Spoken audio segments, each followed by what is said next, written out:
Okay, so welcome back to Intro to Sociology Summer A Lecture Program class. Um, just wanting to get everything squared away for this week.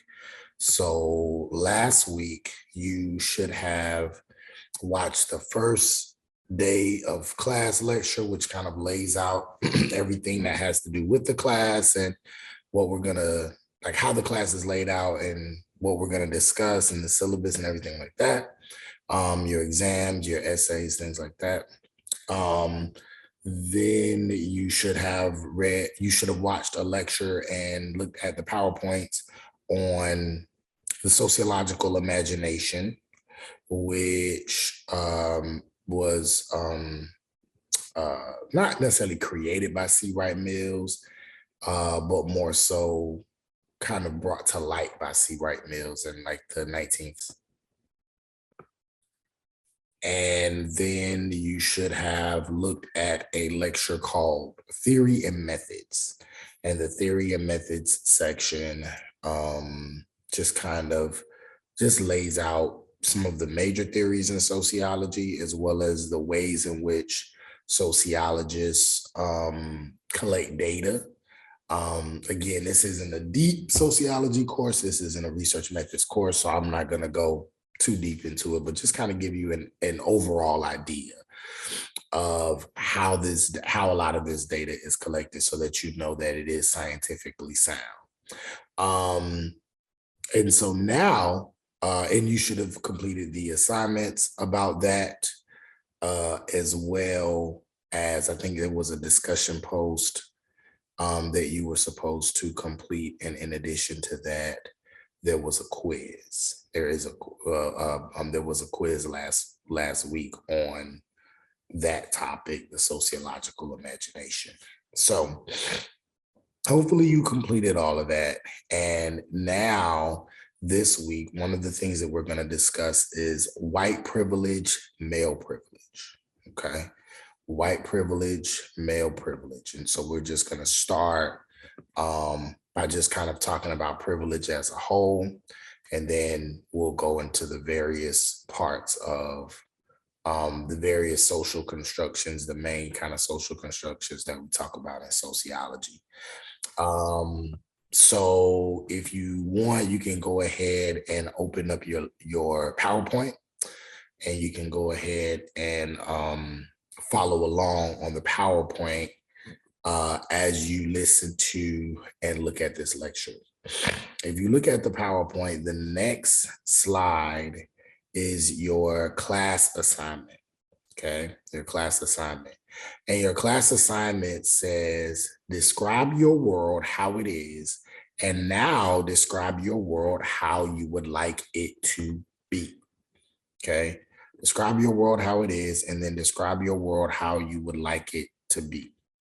Right. And so I just kind of want you to do some basic reflection. You don't have to like tie anything from any lectures or readings or anything like that. I just kind of want to get an idea of how you understand the world, how you see what your initial sociological imagination looks like. Okay. And it could be anything. You can talk about your immediate world, your community, your neighborhood, your family, or you could talk about the world at large. You can talk about ways in which the world at large has advanced in your life. And you can also talk about some of the issues that you see in the world at large, maybe based on what you've seen maybe based on what you've seen in the news, or what you see on social media, or what you hear about on the radio, or anything like that. So these are some of the things that I want you to talk about and discuss in your class assignment. Again, not super, super deep. We will get into some other things where I would want you to kind of bring in stuff from the readings and the lectures. But for right now, I don't want you to you don't have to do that for this. Address the above statements on a Microsoft Word document in detail. I want it to be We can make this like 1 to 2 pages. Nothing too deep. Double space times New Roman 12 font, and this assignment, okay. So that is when this class assignment will be due, and it'll be under where you see on Canvas where it says class assignments. And then obviously you'll see on the module 2 where you'll see where all of that is. So very, very simple. Just a quick reflection. Some things to think about before we get into go really deep into some of these sociological topics. All right, let's get into it. So privilege. Obviously you're not in class. We're not like in a traditional class setting, so you don't have to raise your hand if you don't want to. I guess I'll raise my hand since you can see me, but I can't see you. But I want you to raise your hand if you identify as a male and consider yourself sexist. Okay. And raise your hand if you identify as white and consider yourself racist. So just kind of think about that, right? If you identify as a male, do you consider yourself to be a sexist person? Now, it's likely that most people who identify as a male probably would not consider themselves a sexist person, right? They probably would say, no, I'm not sexist. I don't believe that men are better than women, right? I don't believe that women should be beat down or subjugated or oppressed. I think that people should be treated fairly based on their ability to do something, based on their skills, whatever. I believe in fairness and equality. Most people would say that, right? Most people would say that. Raise your hand if you identify as white and consider yourself racist. Most white people would not consider themselves racist at this point in time, right? At this point in like US history. There was a time where embodying the racist ideas of the time was significant to the advancement of a white person. For example, in like the 1950s and even in the 1960s, if a white person got on TV, on a media platform and said, I'm a staunch racist, I'm a staunch segregationist, I believe that the races should be separate, I believe that the white man is the leader of this country, they will be met with cheers, they will be met with a parade, and they will probably win elections in certain states, right? After the civil rights movement and after the kind of the expansion of more quote unquote liberal ideas, after the victories, some of the so-called victories of the civil rights movement, it is now not as popular to suggest that one is racist or to embody a racist identity, right, among white people. It's never been popular among Black people or people of color to want to support someone who was openly racist. But now, in this day and age, even if a person, or it's rare that you will find a person to come on a platform and embody the identity of a racist and say that they are racist and say that they want things separate. And that's an uncommon approach, right? A lot of quantitative research shows that if you were to outright ask a white person, do they believe in racist ideas? Do they believe that white people are better than people of color, or that a person is better simply because of their race? Most white people will say no, right? Most white people will say they don't adopt those ideas. So this is kind of where we start when we talk about privilege, where people are at this time, right? Most people, most males would not consider themselves sexist. Most white people would not consider themselves racist. Then there are a few that understand the internalized effects of sexism and racism. There are a few people, there are a few males that understand, while I may be a feminist, while I do believe that men and women are equal, I also understand that there are things within my culture, there are things within my maleness that may cause me to be sexist, whether I try to or not. There's still growth that has to occur because I have been socialized and inculcated with sexist ideas from a sexist society, right? There are some white people that understand that while I may not personally want to see people of color or non-white people suffer at the hands of racism, suffer at the hands of inequality, and though I may not like to see those things, I also recognize that there may be things that I may say, things that I may do, thoughts that I may have, preconceived notions that I may perpetuate that could reinforce racism and racist ideas because of the fact that race and racism is again indoctrinated into me, into my society. It is something that I have learned since I was a child, right? So because of that, a white person may say I am racist, or a male may say I am sexist, even though I try not to be.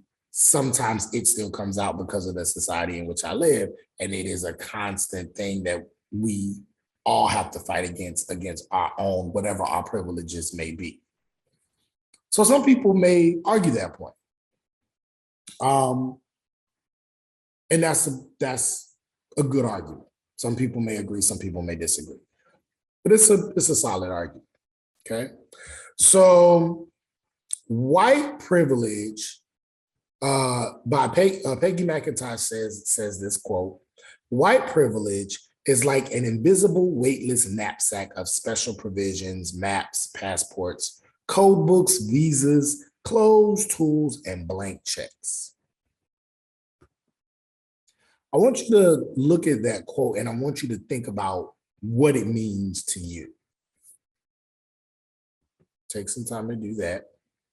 And you can pause this video if you need to.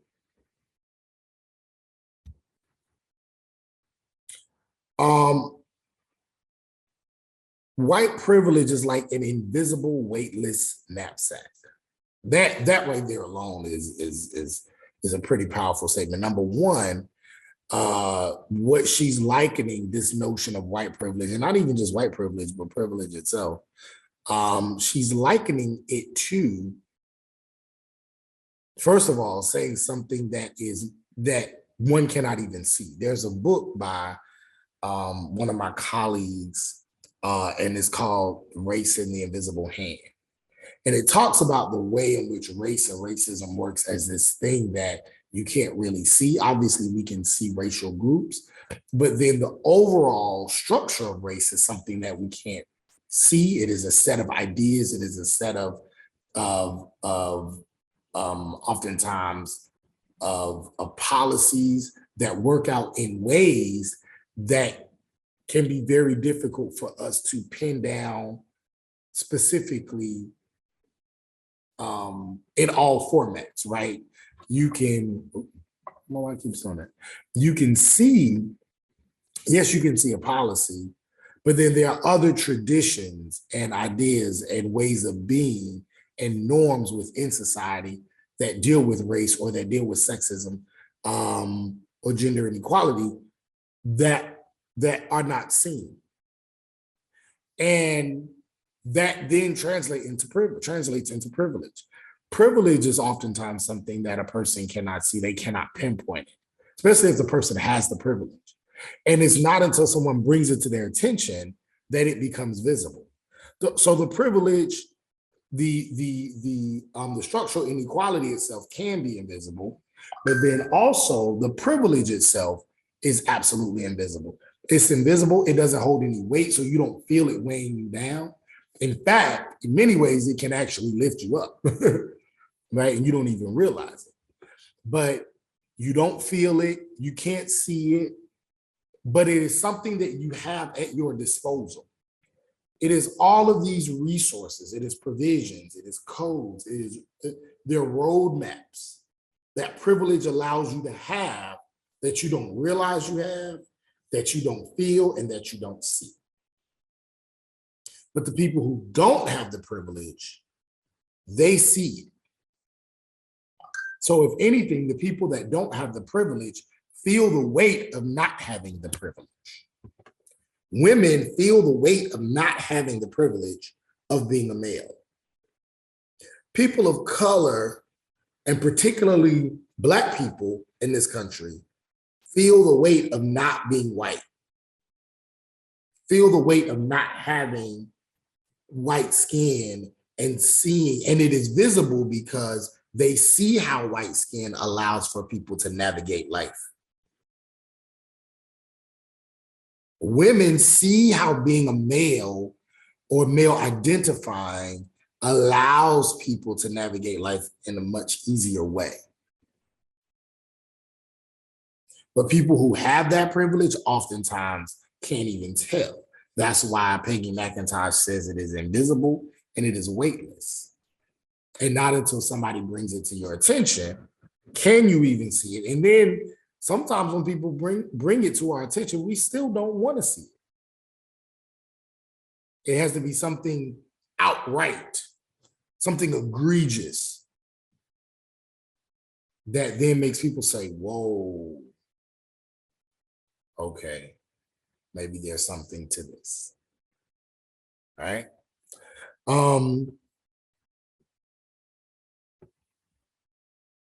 Let's go to the next slide. Okay.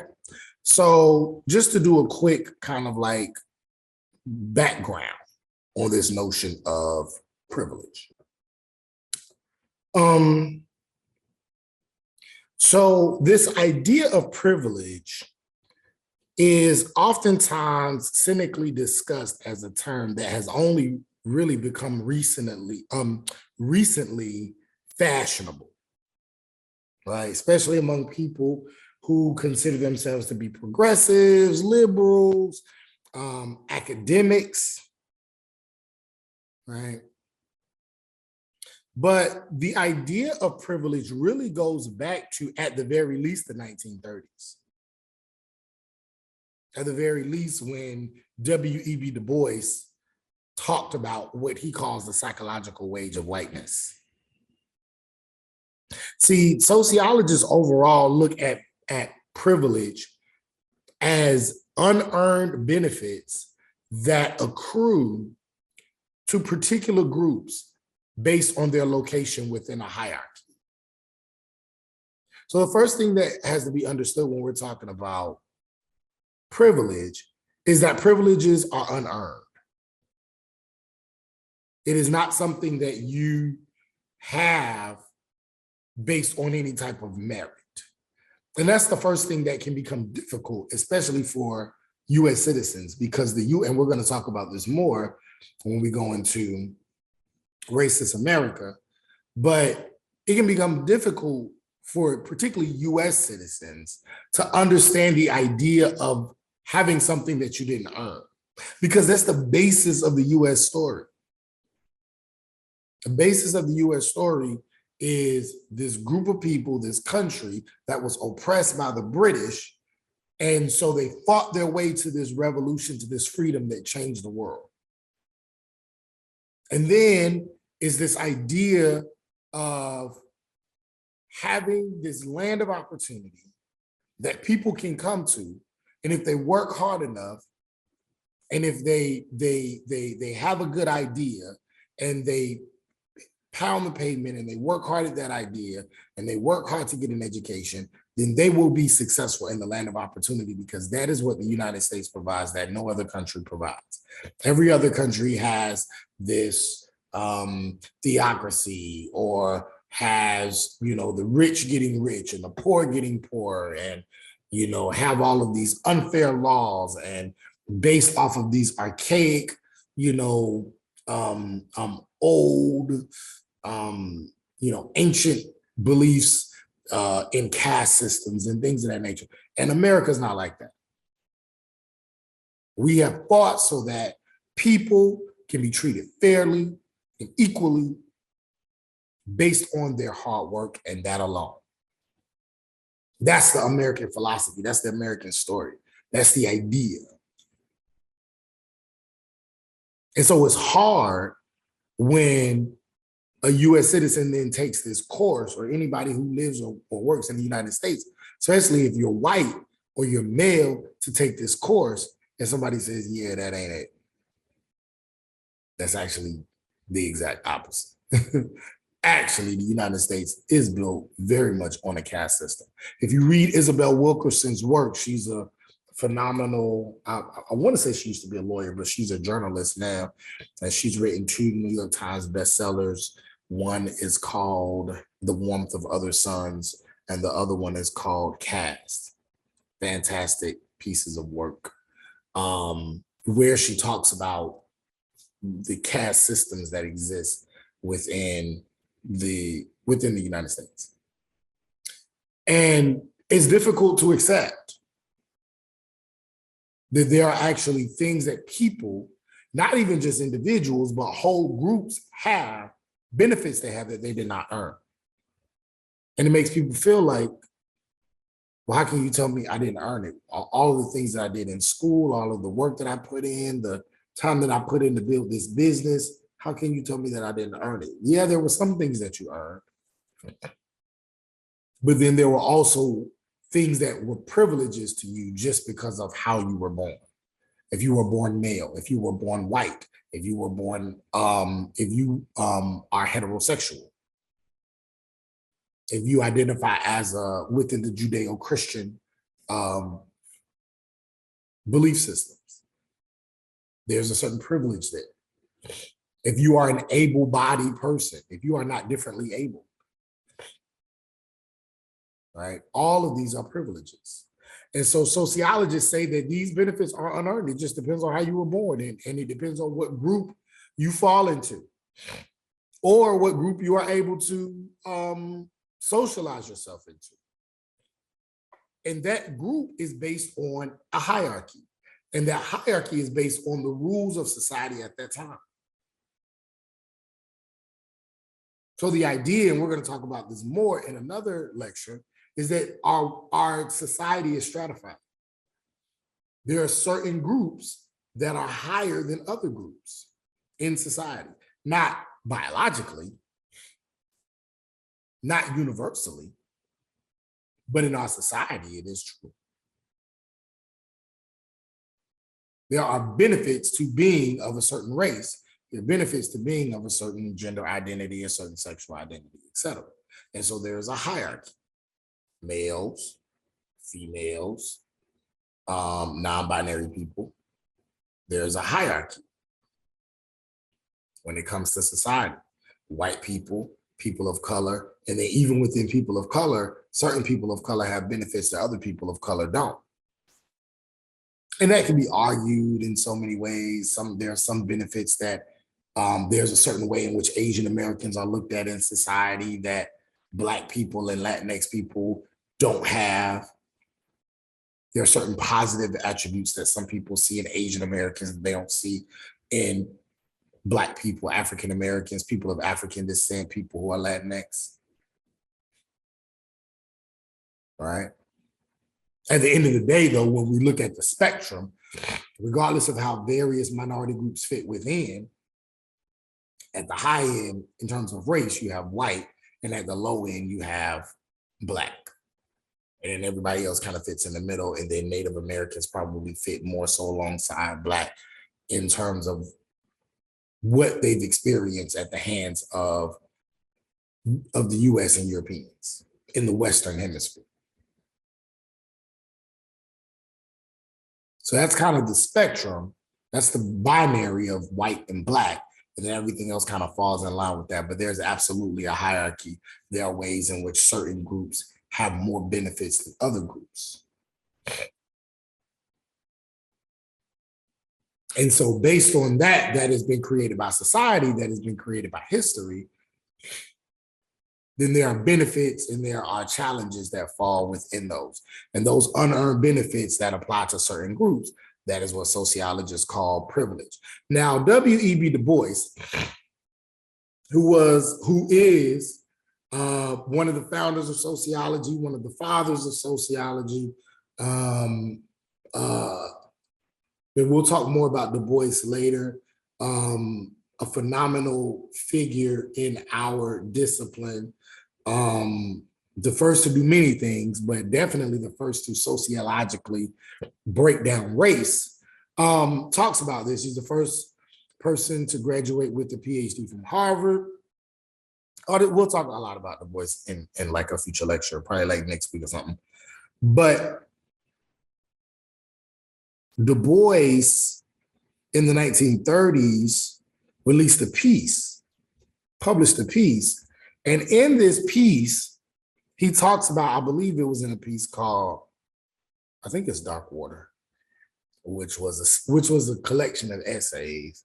So I don't know exactly when he wrote each one, but I believe the whole piece was published in the 1930s. But he talks about the psychological wage of whiteness. And the psychological wage of whiteness, what he says is, although he himself would have been considered an elite Negro, part of the Black capitalist, part of the Black middle class, because he was a professor, he had a PhD, he had respect from certain white people, he had access to resources that a majority of Black people did not have because of his social status. But then he also understood that when looking at poor white people, even though he himself may have had more money than poor white people that he may have encountered, that there were still benefits, there was still a psychological benefit that these white people had. There was still, poor white people still received psychological wages.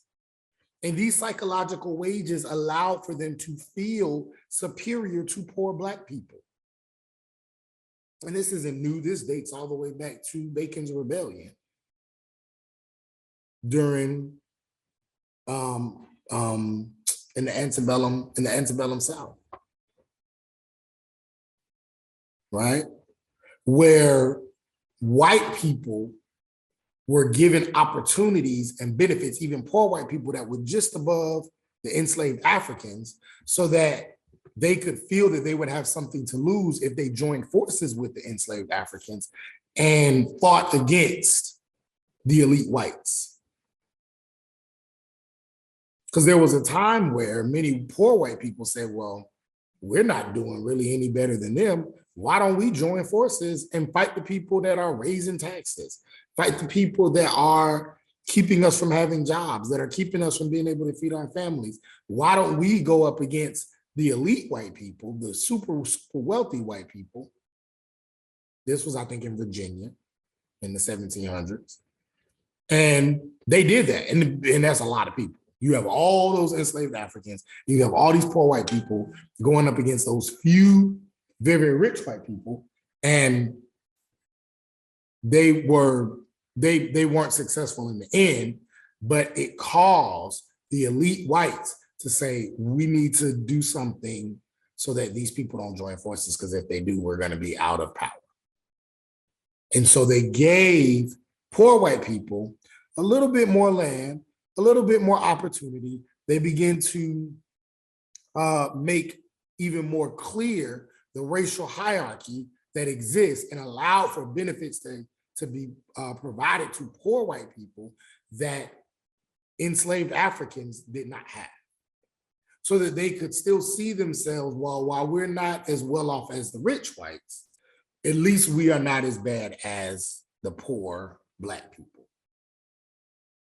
And so when Du Bois talks about this in the 1930s, he's mentioning this and he's providing a sociological explanation, saying that these are the wages, psychological wages, that even poor white people have. we understand why rich white people may feel as though they have a superiority to Black people. They have money, they have resources, they have networks, they have a life that is clearly different from this group. But now the psychological wage of whiteness says that even if a Black person and a white person are making the same amount of money, they're both in poverty. What he's saying is that the psychological wages that society gives to the poor white person allows for them to still feel just a little bit more superior, simply because they're white. So whatever shortcomings that the monetary wages bring to the poor white person, a white person can still count on the fact that they will have a higher status than a Black person simply because of their skin color. It is an unearned benefit that is innately provided to that particular group based on the hierarchy of race in our society. And so this is where we really see the notion of privilege being laid out in such a way, particularly within the sociological discourse.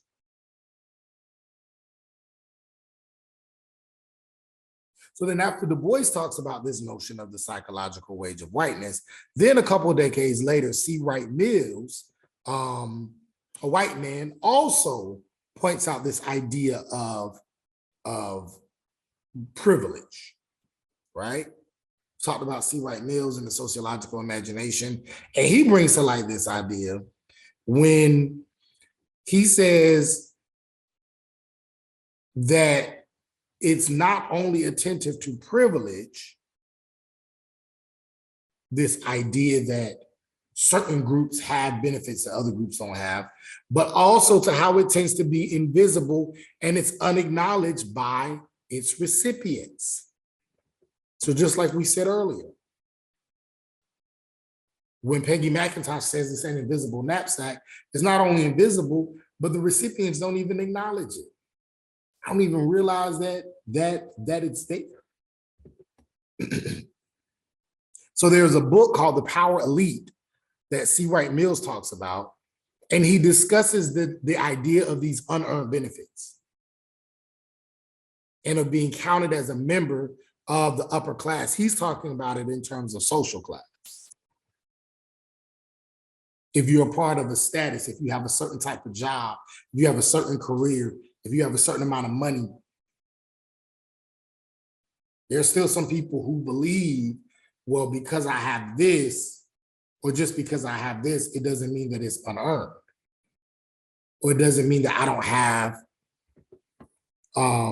setbacks. And that's true. A person with the upper class can have setbacks, but there's also these innate advantages that exist among the power elite, among people who have resources and money or networks or access. And he says people with advantages are loath to the belief that they just happen to be people with advantages. Oftentimes they don't like the idea that they were just lucky. They were born into this. Because like we said earlier, that goes against the US philosophy. That goes against this idea that I didn't work hard for what I received. Because then it means that, well, we're really just perpetuating what was done in Great Britain. All we did was just do the same thing that they did, just in a different way. In some ways, and in some ways it was the same way. So people with advantages don't like this idea, but it's true. And in the 1960s, there was a scholar named Theodore Allen who took a page out of Du Bois's book, and he began to write about this notion of the white skin privilege. So this idea of privilege is not something that is new or novice to our society, our discourse around race and class and gender. This is something that people have been talking about for a very long time. There's a whole history around privilege that even goes further than sociology. All right. Okay, so let's go to the next slide. And I want you to click on this link. And I want you to see this reaction to privilege, right? This reaction to the idea that privilege exists. So click on this link. I want you to watch this, and then we're going to talk about it. Okay, so you paused the lecture video, you watched this video. Now, coming back to it, kind of think about some of the things that Tal is saying. And what is he saying that we've talked about already when it comes to privilege? And then what are some things that Tal is saying that maybe he's not understanding when it comes to privilege, right? So you can think about that, pause the video, and then come back. And it seems as though what Tal is arguing is that to say someone has privilege, it is a sort of a prejudicial position. Just as wrong as it is to treat someone who is non-white as less than human. It sounds like what he's arguing is to assume that someone who is white has privilege, which is also a type of discrimination. So that is his position.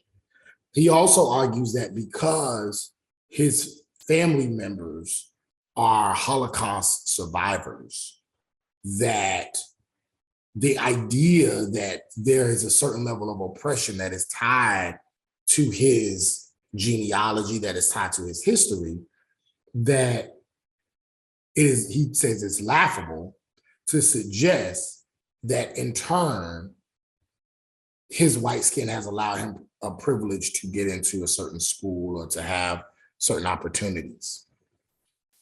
One thing about privilege that I think some people don't understand is there can be privilege in some areas of life and not privilege in other areas, right? That's what we call intersectionality. So as a Black male, I would not necessarily say that because I'm Black and because there are certain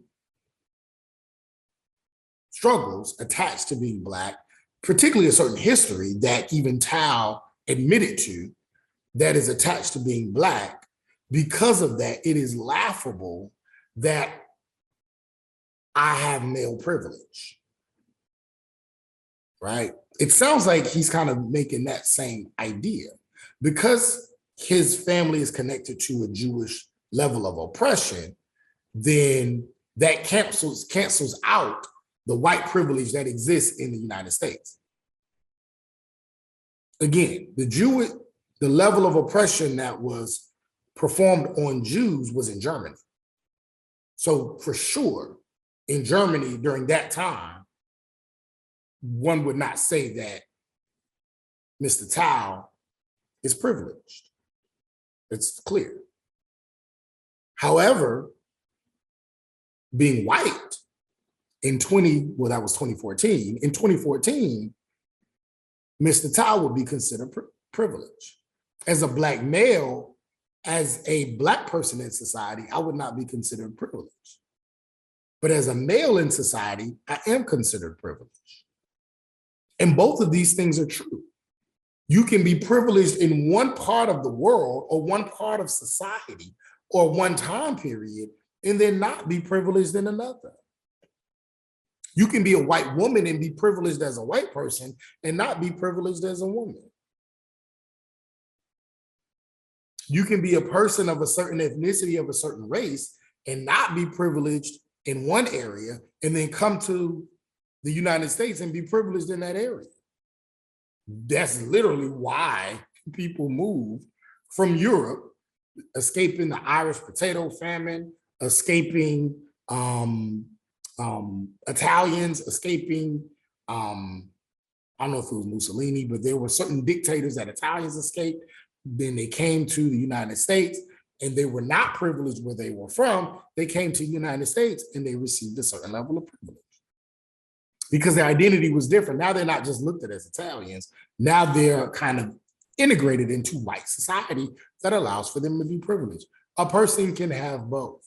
And I think that's something that Mr. Tao does not understand.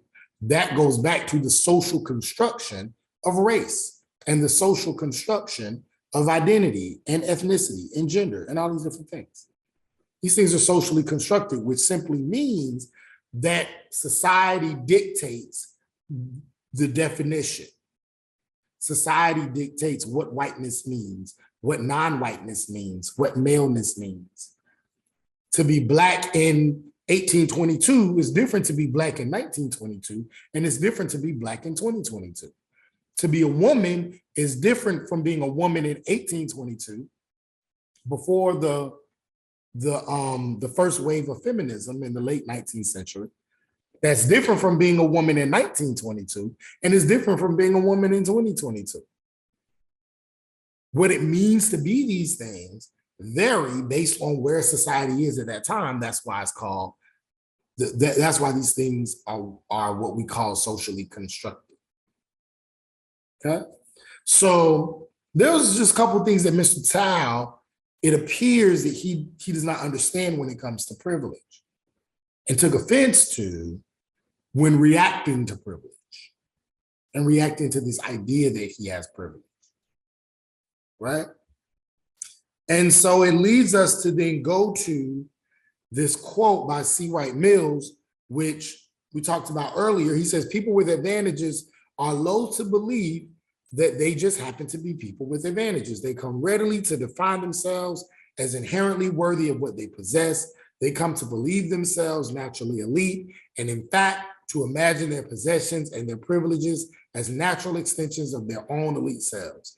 In this sense, the idea of the elite as composed of men and women having a finer moral character is an ideology of the elite as a privileged ruling stratum, and this is true whether the ideology is elite, made up for it by others.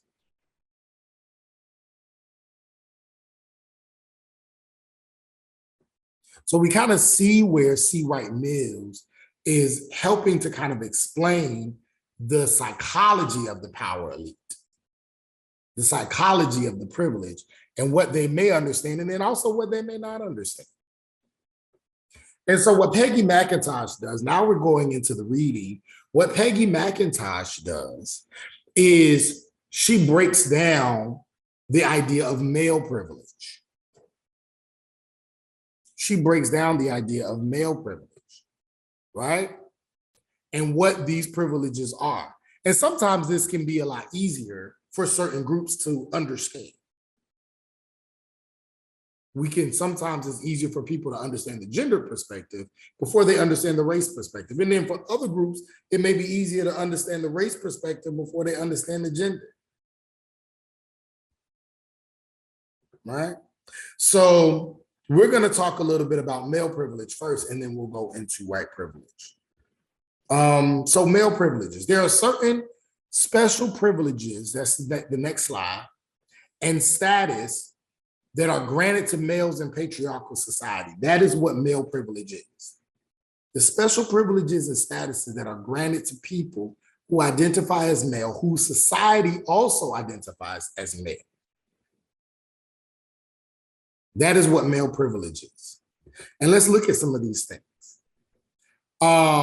First of all, before we go into what these advantages are, male privilege is embedded not just in the male body, but it's also embedded in the structures of society. And that's what we're really going to talk about. Meaning that society, meaning that social institutions naturally, not naturally, but over time, have offered privileges to people who identify as male over people who identify as female. So that's why we say that these things are socially constructed, and there are social institutions that are inherent in perpetuating this. Sometimes they realize it, sometimes they don't. And it takes oftentimes people who are outside of that identity to help bring that to their attention. Oftentimes it'll take a woman to say, you don't see how this is marginalizing women. That's why it is important to have diversity among input when people have diversity within positions of power. Because there are things that people outside of that identity construction can understand and can see that people within that identity construction cannot. For example, there are things that women can understand that exist within male power structures that men oftentimes, again, because of the invisible knapsack of privilege, are just like, oh, I thought this was just, oh, I didn't know that. And then it takes a man who understands male privilege and who's humble enough to say, I see what you're saying. We have to make a change. I didn't realize that this was perpetuating sexism, or I didn't realize that this was a privilege that I had. When a woman begins to talk about her experiences and how she may not be able to do certain things that man can do. So some of the positive advantages. Men oftentimes within male privilege can get access to adequate nutrition, shelter, and health care, particularly health care, in a way that women oftentimes cannot. These are some of the advantages of male privilege, right? These are some advantages of male privilege. When we talk about healthcare, there is a certain way in which, or there are certain way in which doctors, and they've even admitted this, how they deal with men and men's bodies that are different from how they deal with women and women's bodies. Women are oftentimes seen as, particularly Black women, especially Black women, but women in general, are often seen as these beings that can take a lot of pain.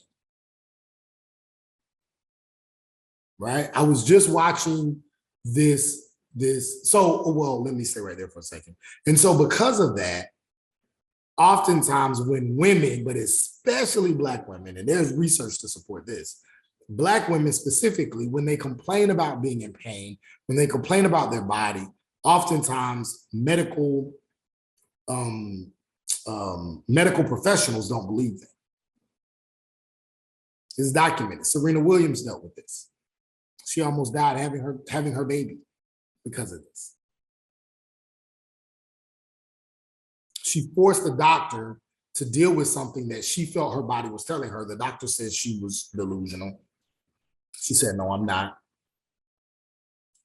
Forced them to get her another doctor to deal with it, and come to find out she was right. And had she not advocated for herself, she would have died having her child. There have been women who have died having their child. There's a organization led by this man whose wife died having their second son. And she told the doctors that something was wrong and they didn't believe her. She was a Black woman. There's actually quite a few stories like this. I can go on and on. But again, that's part of the male privilege. If a male says, hey, this hurts, usually a doctor will say, what's wrong? Let's find out, especially a white man.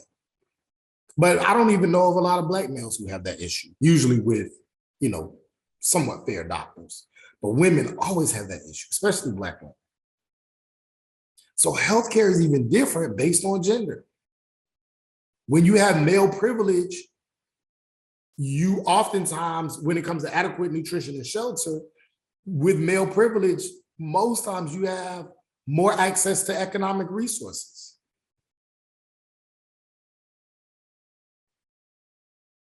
With male privilege, you get paid more, if we just want to go straight there. So with wages, higher wages comes better food options. With better food options comes better nutrition. With higher wages comes ways in which you can get better housing. Better housing comes better shelter. right? So there are positive advantages to male privilege. What are some of the negative advantages? I don't know if there's such thing as negative advantages, but I guess the negative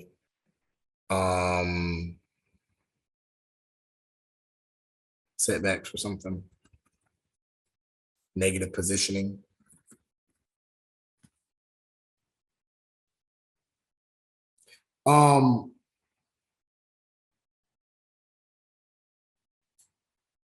When it comes to male privileges, accompanying male privilege includes such things as the expectation that a man will have a better chance than a comparably qualified woman for being hired for a job. That's the negative parts of male privilege. There's this automatic idea that, well, if we hire this male, he's going to be better at this. Even though the male and the female, the man and the woman have the same exact degree, have the same exact time in the field, experience, they have the same exact awards. Yeah, I think the male will be better at the job. And then men oftentimes get paid more than women. And so the women then receive the negative setbacks from male privilege. Women are oftentimes looked over when it comes to jobs. Women are oftentimes paid less when it comes to jobs. Right? Oftentimes men are assigned authority over women in the workforce.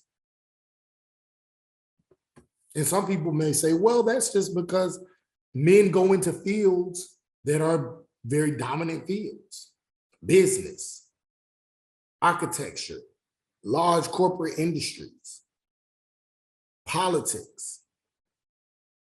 Well, because they're the ones that are going into these fields of power, they're going to be the ones that are dominant. Well, how then do you explain caretaking industries, education, social work? Right? There are men who oftentimes are assigned authority over women in these traditional caretaking roles. Male nurses oftentimes get paid more than women nurses. And nursing is, generally speaking, a caretaking role, a caretaking industry, largely dominated in terms of numbers by women. Yet male nurses are oftentimes paid more than women nurses. So then how do we justify that? By social privilege. So why do you think so many men, if we see that these things are so blatant, they exist in our society in a way that it should clearly be evident, why do you think so many men deny privilege in the way that Tao denied this white privilege or white advantage? Let's look at the next slide. The reason why so many people deny male privilege is, again, because it is something that is totally anti the US philosophy of working hard and receiving rewards. The US philosophy is built on meritocracy, which is the belief that you get somewhere based on your merits. And so it's very difficult for men, especially, to say, you're telling me that I did not work hard to have everything that I have, that something was given to me. Doesn't make you feel like a man. Part of the masculine identity is working hard, being aggressive, forcing something to happen, and then it happens. Being given something, being handed something, is something that is for the rich or the lazy, not for a good, hardworking man. So the denial of male privilege oftentimes is within a spectrum. Some people look at the denial of male privilege as someone who says, no, men and women are equal. I don't know what their problem is. I don't know why women are complaining. So let's look at this spectrum, right? And let's look at it from one end to another end. One part of the spectrum is men must be central in curriculum because they have made the greatest contributions to civilization. This is probably a person we would call a misogynist. That's male privilege at its finest. Men are the greatest. We've done the greatest work to society. These women haven't done much of anything. And so men should be studied. Men should be understood. We want to uplift men because that is how we uplift our civilization. That's how we've gotten this far. And that is how we're going to continue to be a great people, a great human race. That's the not exaggerated. There are a lot of men who believe this, but that is the extreme version of male privilege, right? And even though a lot of men probably do believe this, a lot of them probably won't admit it. But it is this extremely misogynist, extremely male-centered idea. Most men probably would say, okay, let's be real. Right? Clearly, men and women both have contributed to society. There's, right? We know that. So a lot of men believe this, but most men will probably say, okay, that's a bit much. So you have that extreme version. Then you have this version. Well, there's a lot of males that say, yeah, male privilege does exist. But it doesn't lead to unwarranted success among men. So a lot of men will say, yeah, I can agree that I'm privileged because I'm a male, but it doesn't mean that that's why I'm successful. I'm successful because I worked hard. A lot of men fall into that category. They don't want to attach merit. They don't want to detach themselves from meritocracy so that they can admit that male privilege exists. Then you have this next statement. Well, sexism exists, but it's not systemic. So they can say, nah, we do. Yeah, it's clear. Men have better opportunities than women. And even in corporations, there are definitely businesses that provide benefits to men over women. But I don't think it's systemic. I don't think it's a part of our society. I don't think that's structural. I don't think that that's in the entire medical industry and the entire educational curriculum and the entire housing system and the entire financial system. No, it's not that. It's the same way in which the people who are anti-critical race theory say, yes, racism exists, but it's not systemic. It's not a part of the American system. Because our system is fair. Our system is just. Our system ensures that regardless of your race, criminals get put in jail and people who don't do anything wrong are not punished. It's not systemic, but there are just a few bad apples. Sexism exists, but it's not systemic. There's just a few misogynists. And then, so again, we're talking about the spectrum. Then you have this next part. Some agree it is systemic. Some men will say, yeah, our system prefers men over women, or give opportunities to men over women, but denies that they have personally benefited. But I personally haven't benefited from that. I've seen it. But me, going back to unwarranted success among men, I personally have not benefited from that. I have gotten everything that I have because I work for it.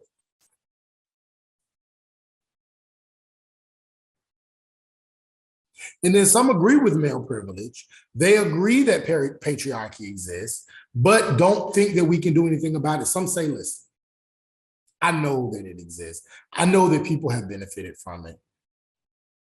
I know that I've benefited from it as a male. But what can I do? I wish I, oh, I wish I could just change it all today. Wish I could just snap my fingers and everybody be treated equal and everything be okay. But what can I do?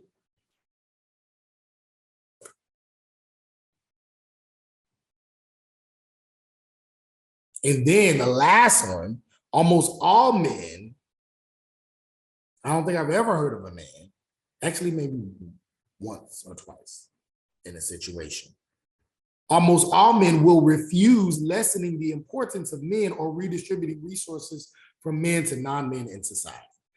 You will find people all through the spectrum, but I would probably say almost 100% of men, if you were even among men that says we need to treat women equal, sexism is systemic, it's structural, it's wrong, blah, blah, blah. And we got to do something about it. And I believe in voting policy to make sure that women are treated equal to men and blah, blah, blah, blah. And they'll go on. And then they say, okay, so then if that's the case, then we're going to raise taxes just a little bit for men and redistribute those tax dollars to women organizations and women-owned businesses. Ooh. And people be like, wait a minute, I didn't say all that. Most people not going to be okay with that. Let's just be honest. Most people not going to be okay with that.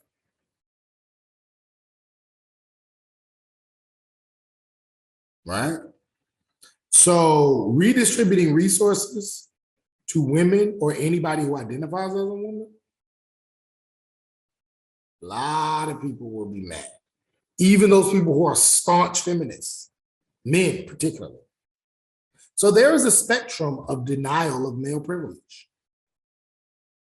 Goes from the very egregious, men are the greatest, men have only made contributions to civilization, to we need to fight for women. Women need to be equal. But I don't want you to take my money and give it to them. I want to keep mine. Right? So I want you to read the uploaded document. I uploaded a document on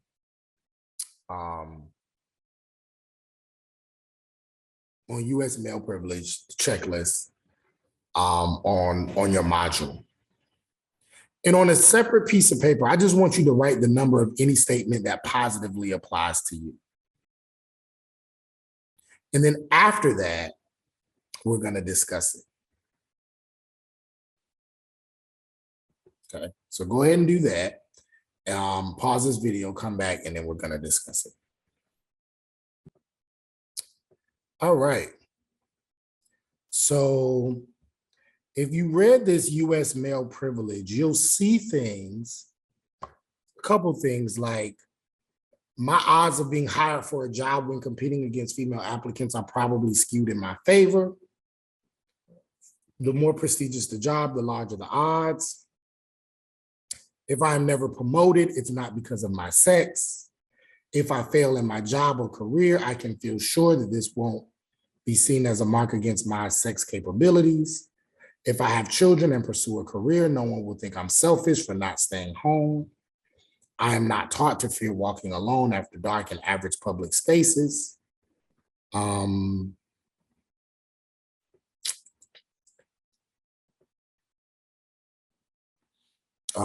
So you see all of these various issues. Every major religion in the world is led primarily by people of my own sex. Even God in most major religions is usually pictured as being a male. And so you see all of these different descriptions, and in looking at these descriptions, if you can probably say that these things apply to you, a lot of these things apply to you, then it means that there is a certain privilege that you have. And a lot of these things we don't even realize until it gets laid out for us in this way. right? Some of them, sure. But even things like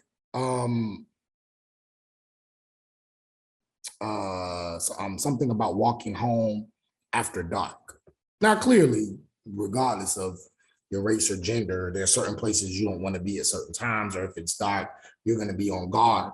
But I have literally heard of women say things like they have to think about parking very, very close and sometimes pay more money, especially in downtown areas, close to where they are because they don't want to walk if they know they're going to be walking at night. Okay. And then, and I've never had to think about that before. If I don't find a close parking space, then I'll just park far away, and then I'll just have to walk. Or women will oftentimes have to befriend men that they trust and may have to leave someplace early or go somewhere, even though they're not ready to go, so that they have somebody to walk them to their car. Like these kind of things I've never thought about because I've never, even if I'm somewhere where I know that something may happen, I've never had to think that far ahead. But women do. I remember I had a woman colleague. She was getting her Ph.D. around the same time as me. And she wanted to start a family with her husband. But she had to think about and plan out when she would start a family and do that after she got a job and had that job for a certain amount of time, so that her being pregnant would not impede upon her getting a position and furthering her career. And I never thought about that. I never thought about if I had a child, would that stop me from furthering my career? But women have to think about those things. And men don't. That's male privilege, right? And not until I actually had a conversation with my woman colleague and she explained that to me did I say, wow, this is really real. I never thought about that. And she said, you never would because you're a male. You never have to think about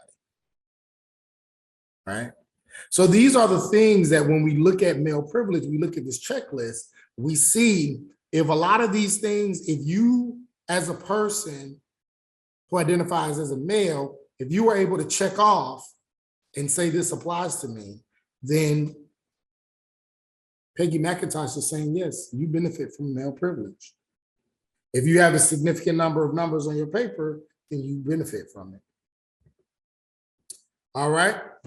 So in the same way, going to the next slide, in the same way that many men are oblivious of their male privilege, many white people are oblivious of their white privilege. Because white people are often taught that they are normal, that they are mortal, that they are average, and they are the standard and ideal for society. When you see television shows,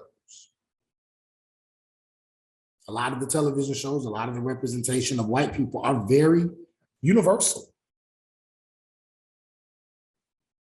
If you look at television, there's something called BET, Black Entertainment Television, or TV One, right? Or Telemundo, right? There are channels that are specific to certain groups of people, particularly of color. And there are white people who may say, well, why is there a BET? Why is there not a WET? If there can be a BET, if there can be a Black entertainment television, there should be a white entertainment television. If there's a Telemundo, there should be a white, whatever, right? White channel. Where are the white channels? All of the other channels. ABC, CBS, CNN, TNT. Is TNT still up there? I don't even know. Every other channel is white because every other channel has images of white as normal to the point that we don't even realize it. And the images of Black people are oftentimes limited. The images of people of color are oftentimes limited to certain stereotypes. And so then there's a need for a channel to show the dynamics in the humanity of people of color. Because white people are often, white people or white images or white representation are just normal. You see the good white person, the bad white person, the rich white person, the poor white person, the middle class white person, the white person who's the hero, the white person who's the villain, the white person who's quirky, the white person who's funny, the white person who's serious, the white person who saves the day, the white person. You see white people in all aspects of human life. But with people of color, you generally see this one side. Now things are starting to change little by little. Now we might get a show like Blackish on ABC. Very good show. I think ABC did a great job with that show. That actually shows a Black family in a very normal way. Dealing with race, right? A lot of race issues and things like that, but just in a very normal kind of regular way that shows rich Black people and poor Black people and Black people from the hood and Black people from suburbia and educated Black people and non-formally educated Black people and Black people who are gay and straight and transgendered and all these different types of, but this is very new, very new. Even if we look at white schools, white universities are just called universities. University of North Florida, University of Florida, University of Miami. Black schools are often called historically Black colleges, and there is a certain, it all is almost seen as kind of like abnormal, right? Something special. Whiteness is oftentimes seen as normal. This is everyday. It is often seen as the standard. What is the standard of academic success when it comes to college? Harvard, Yale, Princeton. These are the standards. And then everything else falls below. And these places are historically white, majority white, benefiting by and from white people. So white people are often taught that they're normal, they're average, they're the standard, they're the ideal. And this is a part of white privilege. And this is why many white people oftentimes can't see, don't want to see, or deny the idea that it exists. So I want you to go to the uploaded document from your reading, and same thing that you did before, right, with the males. I want you to do the same thing with the white privilege, right? If you scroll down, you'll see a checklist for white privilege that shows you, again, the same thing for male, how or what white privilege looks like in terms of while looking at a checklist. So go ahead and do that, and we will then talk about it. So I can, if I wish, arrange to be in the company of people of my race most of the time, right? Certain things you see. I can talk with my mouth full and not have people put this down to my color. I can be sure that my children will be given curriculum materials that testify to the existence of their race. If I have low credibility as a leader, I can be sure that my race is not the problem. I can easily buy posters, postcards, picture books, greeting cards, etc., and see pictures of people of my own race, right? So again, looking at this, you see that very similar in the same way that in the male checklist, the white privilege checklist, these are things that oftentimes apply to white people. And it's important for white people to see this checklist to say, wow, I never really thought about, wow, like I could just pick up a card and it's gonna have white people on it. I don't have to worry about whether this school is going to be good for my white child. I don't have to worry about making sure I move into a white neighborhood, because the neighborhood I live in, I'm probably going to be around white people most of the time, right? I don't have to worry about even buying a Band-Aid. I don't know if you read that one, even buying a Band-Aid, and how Band-Aids are just kind of geared towards white skin because that is the norm. Oftentimes I'll have to worry about seeing negative images of myself and not wanting my children to see a negative image of white people. Even if you see a white person who does something wrong, that may not be indicative of white people. There was a shooting in Buffalo, New York. Hate crime. But it's likely that a white person didn't say, man, you know what? This is making white people just look really bad. No, generally what's going to be said is that guy is spewing hatred, and we do not need a person like that in free society. Right?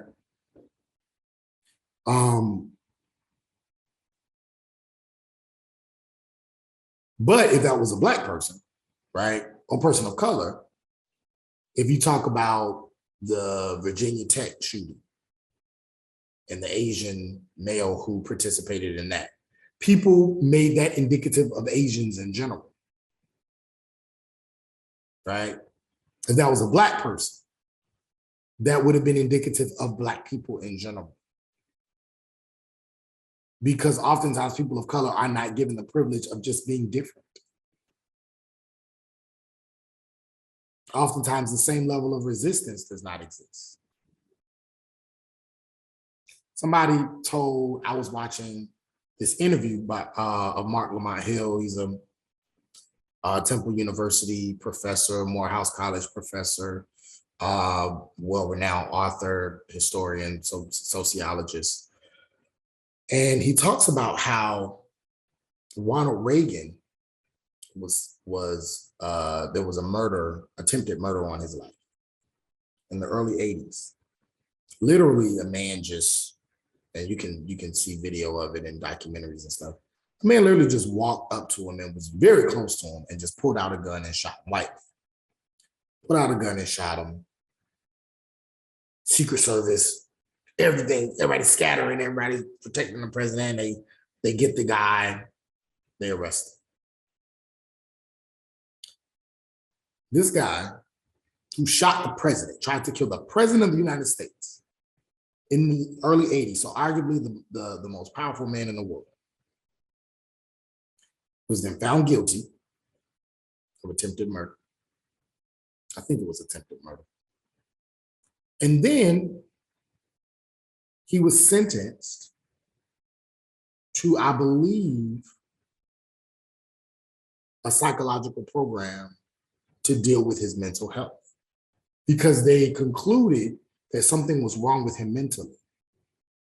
And he was isolated from society for like maybe 20 or 30 years. And now this man is out. He's a free man. A white male who tried to kill the president of the United States is now out and is a free and contributing citizen to society.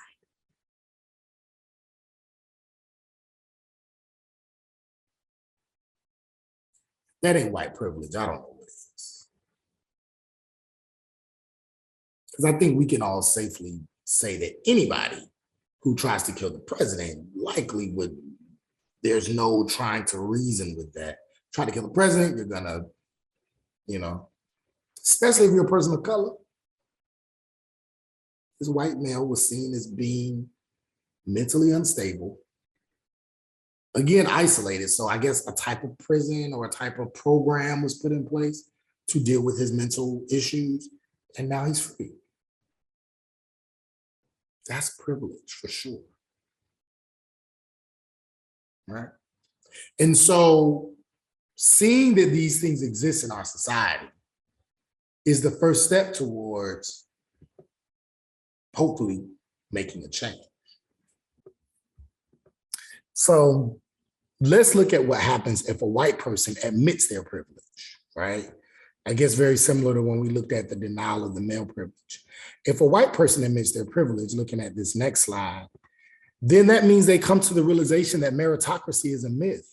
And again, we talked about that several times, so we don't have to go too deep into that anymore. But again, wow, this thing that I believed in terms of this US system, that if I get what I want in life if I work hard, is actually not all the way true, right? Or not all the way true for every person. The privilege of being able to belong and still criticize the system. So another thing that happens when white people understand their privilege is they realize, oh, I can still criticize the system that I live in, but still feel like I belong to the system that I live in. I can still feel like I'm a part of this country, even though I say that this country has done things wrong to Black people and other people of color. It is the admission of privilege that allows for white people to participate in a Black Lives Matter rally or Black Lives Matter protest, understanding that the likelihood that anything negative happening to them, or the likelihood of them being arrested, or the likelihood that they will be hurt or killed significantly decreases because of their skin color. They can critique the system, but still feel comfortable saying the Pledge of Allegiance. They can critique the system, but still feel comfortable singing the national anthem, right? So these are things that, this is a certain part of white privilege. They can still criticize the system and belong to the system at the same time. They can still criticize the system, but still feel like the United States is their home, right? They still have an identity. Non-whites must adopt white behavior, attitudes, and thoughts to become successful. That is another admission of privilege, when it is realized that even people of color oftentimes cannot be their true authentic selves, because to be their true authentic selves is oftentimes not acceptable or deemed appropriate within certain aspects of society, i.e. hair. Oftentimes Black women can't wear their hairstyles the way that they would like to because it is not seen as appropriate, even if white people wear the exact same hairstyles. There is very rarely, at least from what I understand, a hairstyle that a white woman could wear that would be seen as inappropriate, as long as, I guess, it's a done hairstyle, if you will. Like, obviously, maybe, you know, hair all over the place or something like that may not be deemed as appropriate in maybe a workplace. But then again, some people may look at that as being cool and edgy and eclectic or whatever, right?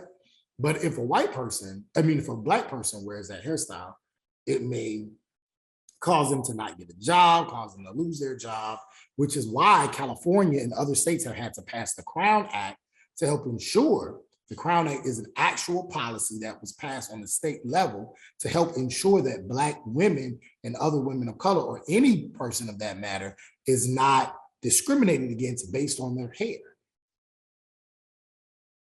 There was a situation in Texas where a young man could not walk with his class and graduate with his class because he had locks that came to a certain length.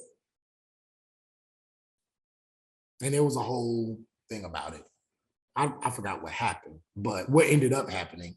But a lot of times non-white people have to adopt white behaviors and styles to be successful. Non-white people are erased or seen as unsuccessful in their attempts to be white. So even when they try to act white or do what white people feel is or do what may make white people comfortable, they're never going to be seen as fully accepted. They're always going to come up short at some point, no matter what. What happens if a white person admits privilege? Then they admit that they were given permission not to hear the opinions of people of color. There are ways in which, if they don't want to hear all that Black Lives Matter nonsense, all this equality, they could just cut that off. They do not have to suffer. They don't suffer from the critiques of people of color, i.e. words that are used to disparage people of color versus words that are used to criticize white people. We all know the words that are used to disparage people of color, especially the N-word. And these words are used, they are oftentimes they're not accepted in the larger society, but we know that they're still used. But the words that are used to criticize white people, some people may say, well, those are just as bad as the words that are used to criticize people of color or to disparage people of color, particularly the N-word. Saying white trash is just as bad as using the N-word. I saw a meme that said using the word Karen. Karen is now well, I'm pretty sure you all know what Karen is. It's part of the kind of the new age lingo. And calling a white woman a Karen is just like calling a Black person the N-word. No, it's not. But some white people like to take that on to do exactly what Mr. Tao did, which is to show this idea of reverse discrimination or reverse racism. And it's not. The N-word is a much more disparaging term that was literally used while people were being lynched, while Black people were being enslaved, while Black people were being killed, while their kids were being, like, we can just go on, like the violence is unreal. And I've never heard of that word being used to a white woman while she was being killed or lynched, or her children were being taken from her. It may hurt her feelings, but that's about it. It may make her feel bad in the moment, but there's no way that that is in connection. So the words that are used to criticize white people are very different from the words that are used to disparage people of color. Whether it's Black people, Asian people, Latinx people, those words are much more harmful because they're connected to actual policies. They're connected to a history that has led to the deaths, that has led to the ostracization of people of color, where their lives and their children's lives and their children's lives were set back in real ways because of this word, because of these words. What happens if a white person admits privilege? They then realize that they have been protected from societal hostility, violence, and distress. Their skin alone does not allow them to have to deal with the hostile nature of our white society, the violent nature of US society, and the distresses that come with being a person of color in US society.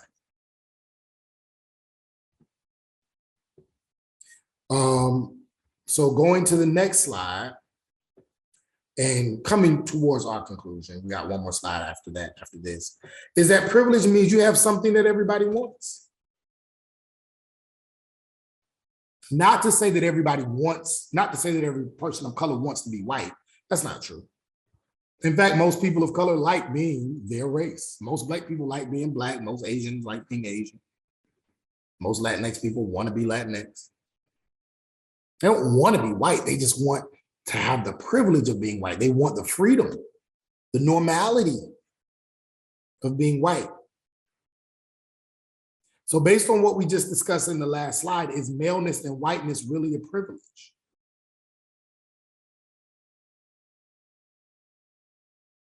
See, now we're breaking this down, but then now we're gonna deconstruct it. Now looking back at it, is it really a privilege? Because this kind of privilege allows you to be thoughtless. And it allows for a person to be everything from thoughtless all the way to violent. Is that really a privilege?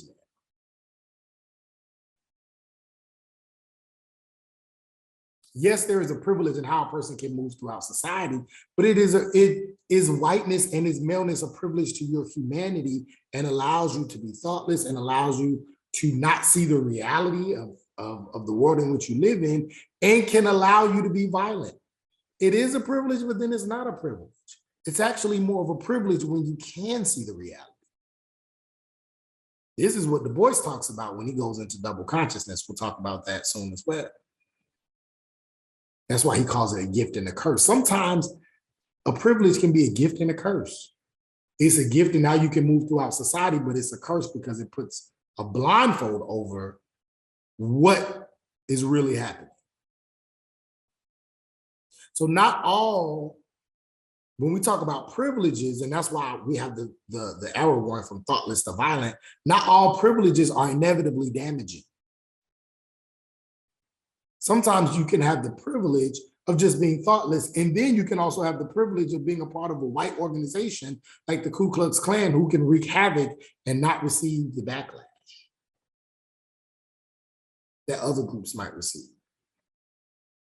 So there are these societal benefits that are solely applied to race and gender, but then you also have sexual identity as well. That is also a privilege. It is a privilege to be heterosexual. It is a privilege to be able to hold hands with your love or your partner and not have to get stares from other people. Right? So in conclusion, the obliviousness about white advantage, like male advantage, is inculcated in the United States, and this maintains the myth of meritocracy and keeps power in the hands of certain groups. The questions remain, do we use our unearned privilege to weaken systems of disadvantage, or do we reinforce it for future generations? So that is then what we leave this lecture with. Yes, now we understand the privilege. Yes, we understand the unearned benefits. What do we do with it? Do we reinforce it? Or do we use that privilege to make a change? As a male, do you use your privilege, recognize your privilege, and say, now I'm going to open up opportunities and make things different for women in the future, for my daughters, for my granddaughters, etc. As a white person, do you say, yes, I have white privilege, and now I'm going to use it to help people of color so that our society is actually what the US history books say it is, which is, and make it a democratic, egalitarian, equal society. Okay. Next class, or this is the class assignment at the end. So I want you to see if you can see evidence of what we've just discussed in Chelsea's journey. I don't know if you've ever heard of Chelsea Lately, Chelsea Handler. She had a show called Chelsea Lately, and she talks a little bit about her journey towards understanding her privilege.